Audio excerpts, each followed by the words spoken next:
திருச்சியில் உள்ள பன்னாட்டு விமான நிலையம் ரூபாய் 1200 கோடி செலவில் விரிவுபடுத்தப்பட்டுள்ளது. புதிதாக கட்டப்பட்டுள்ள விமான நிலைய ஒருங்கிணைந்த முனையம் 60,723 சதுர மீட்டர் பரப்பளவில் 2 அடுக்குகளை கொண்டதாக அமைக்கப்பட்டுள்ளது. இதில் ஒரே சமயத்தில் 4000 சர்வதேச பயணிகள், 1500 உள்நாட்டு பயணிகளை கையாள முடியும். இங்கு புறப்பாடு பகுதியில் 10 நுழைவு வாயில்கள், வருகை பகுதியில் 6 வாயில்கள் அமைக்கப்பட்டுள்ளன.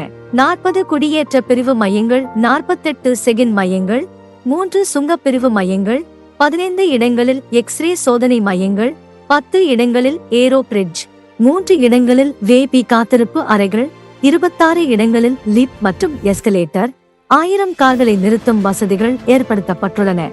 மேலும் புதிய முனையத்தில் தமிழக கலாச்சார பண்பாடு மற்றும் திருவிழாக்களை மையமாக கொண்டு ஓவியங்கள் வரையப்பட்டுள்ளன. ஸ்ரீரங்கம், ராஜகோபுரம் போன்று புதிய முனையத்தின் முகப்பில் வண்ணமயமாக பார்ப்போர் கண்களை கவரும் வகையில் உள்ளது. இதேபோல பயணிகள் வருகை, காத்திருப்பு அறைகள் போன்ற பகுதிகளில் அதிநவீன வசதிகளுடன் உள்கட்டமைப்பு மற்றும் அலங்காரம் செய்யப்பட்டுள்ளது. அது மட்டுமின்றி சுற்றுச்சூழலுக்கு உகந்த வகையில் கிரிஹா 4 தர நிலை கொண்டதாக இந்த முனையம் அமைக்கப்பட்டுள்ளது. சூரிய சக்தி மூலம் மின்சாரம் தயாரிக்கும் வகையில் விமான நிலையத்தின் மேற்கூரை அமைக்கப்பட்டுள்ளது. இது தவிர 75 கோடி செலவில் 42.5 மீட்டர் உயரம் கொண்ட கண்காணிப்பு கோபுரத்துடன் கூடிய வான் கட்டுப்பாட்டு அறை அமைக்கப்பட்டுள்ளது.